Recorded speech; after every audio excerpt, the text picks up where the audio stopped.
Well, I made the video where I ranked all the DKC returns levels, so I figured, hey, I gotta do this. Tropical Freeze is an amazing sequel, and just an amazing game overall, so of course I have to make a video like this. I decided to do this video now and not later on, because I just want to add some time to myself to not make any videos for the holidays. But let's get into this, ranking every Tropical Freeze level. Number 63 is Swinger Flinger.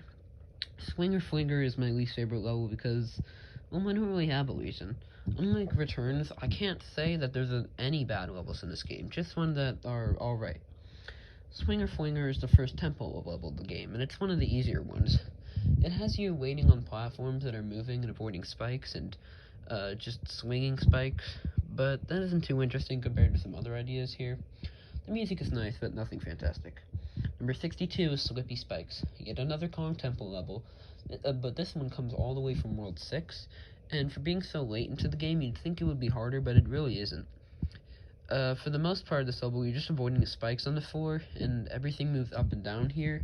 You avoid spikes on the ceiling too, and you might think it'll be hazardous, but it isn't one of the hardest Kong tempo levels in the game. It's actually pretty short, and isn't anything too challenging, and there isn't really much to say about it that makes it unique. Number 61 is Shipwreck Shore. We finally get into the normal levels. This is the second level of the game, and it isn't anything too interesting. This one has you just going on some ships, and it introduces the underwater better than Mangrove Cove, but still.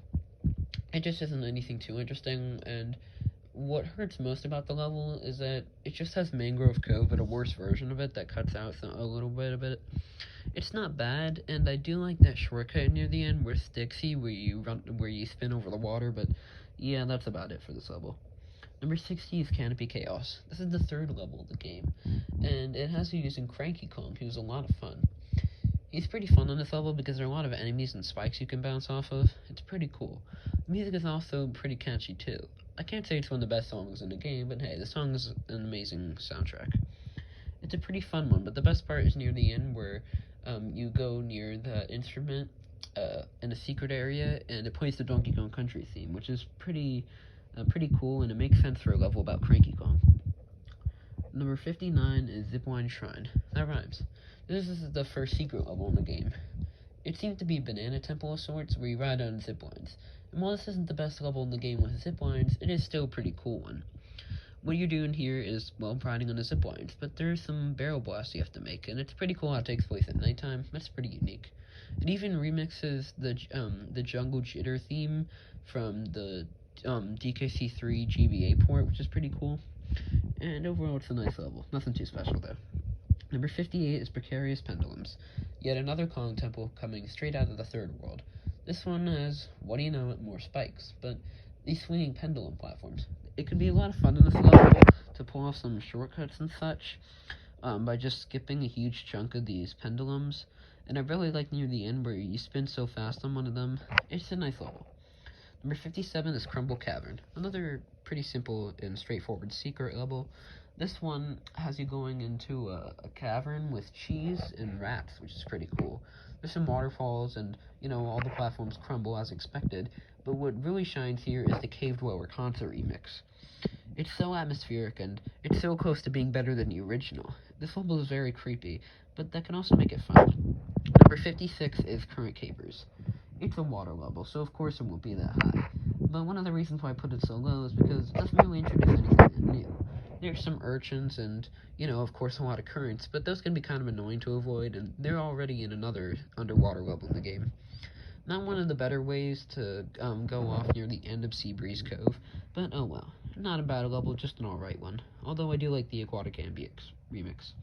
Number 55 is Rocket Rails. My least favorite vehicle level in the game because it barely uses the minecart and rocket barrel. These two segments are pretty fun, and I like the idea of flying fish for some reason. And it is pretty challenging since it is in the final world in the game, Secret Seclusion, but it doesn't really feel too original. The song is fantastic, though. Definitely one of my favorites. Number 54 is Shoal Toll. An underwater level where you have to collect keys and go through chests in a huge maze isn't actually as bad as it sounds, but it doesn't have any unique music, and if you don't know the layout of this level, it can be pretty frustrating, and you might even lose some health. Plus, some of those snaggles, those sharks on this level, can be annoying to say the least. Number 53 is Beehive Brawl. I didn't think I'd put this level this low, because I don't hate it or anything. It has a bunch of swinging platforms sticking onto honey, and you even cling onto some pieces of what I can only assume to be fruit that are being carried by the bees. You can even bounce off these bees, which is something I didn't know for a while. I thought you could just hitch a ride on them.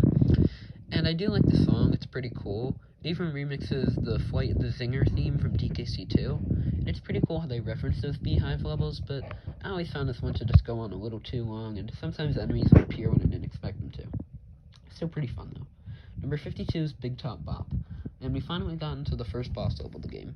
Unlike Returns, pretty much all Tropical Freeze's bosses are fantastic. This is the first one, so nothing too challenging. You're just jumping on Pompey, who's this big seal, and you have to avoid some other enemies such as fish, urchins, and some penguins. And I really like how when you enter this arena, you try to get out, but there's some of the snow mats that block you from doing so. The song is pretty intense, and I'm surprised they put heavy metal so early into the game, since it's usually saved for more difficult, challenging levels in video games. It's pretty cool. Number 51 is Dynamite Dash. This is a surprisingly forgettable level, and it takes place in the ice caverns of TK Island, and you're stepping on switches that reenact dynamite. It's a pretty cool one, and I like near the end where there's just a bunch of huge explosions and you're on a zipline the whole time.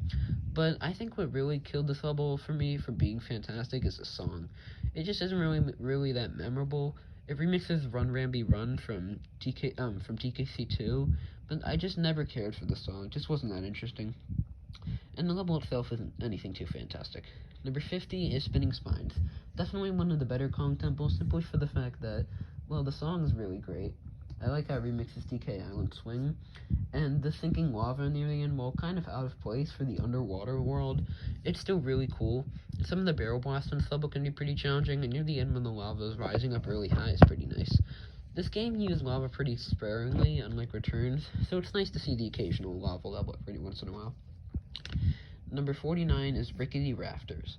Rickety Rafters is a bright savannah level where you're tossing the water berries from Scorch and Torch to these targets, and you're hanging onto these switches from these vines. It's a pretty cool idea, and the song is pretty awesome, but it's used in 2 other levels, so yeah. It's not a bad level, just nothing too interesting, although it can be pretty fun to just skip so many of these different switches in the level. It's a pretty fun one to speedrun. Number 48 is Sea Stack Attack. This is another level that uses the Canopy Chaos theme, and it also comes from Seabreeze Cove, but it doesn't feature any underwater, which means that it doesn't feel too interesting, although it's nice to have a break from the water. It's a bunch of sinking platforms and such. Some of the barrel blasts can be pretty cool, but for the most part, it doesn't have too much to be unique on its own. Although I like all the bombs that are being thrown in the background, and it's pretty cool to see how the different enemies interact with you in this one. Number 47 is Deep Keep. Deep Keep's the first level of Seabreeze Cove, and it's mainly cool for the fact that it introduces all the ideas underwater. The song that plays at the beginning is really nice and chill. You get to see all the fish and sharks here. It's pretty cool, and there are a bunch of currents to avoid too. I like the secret exit in this one, it's pretty clever. Although I can't say it's one of my favorite underwater levels in the game. Number 46 is Panicky Paddles. Now, Juicy Jungle is a fantastic world, but this level kind of sticks out like a sore thumb. It's not bad or anything, it's just, compared to such amazing levels, it's just alright. It's an underwater one, and you're going against a current, avoiding spike balls, just like in Current Capers. This level is really long, even by this game's standards. Now, I do like the first half of this level, with all the paddles being flipped by the spike balls, but I don't know, this level just never seemed that interesting to me, even if the shortcut near the end is pretty cool. Number 45 is Levitation Station, the first secret seclusion level. It's not the best one, but it's pretty cool. In this level, there are a bunch of platforms that fall down or rise up, and there are even some spikes, and during the middle, you're in this, like, the only way I can describe it is there are a bunch of platforms that are falling, and it feels like you're in slow motion, like there's no gravity, but there is. It's really weird, but I really like how challenging it is for being, the final secret world of the game. And it's a pretty nice one. I like the song as well.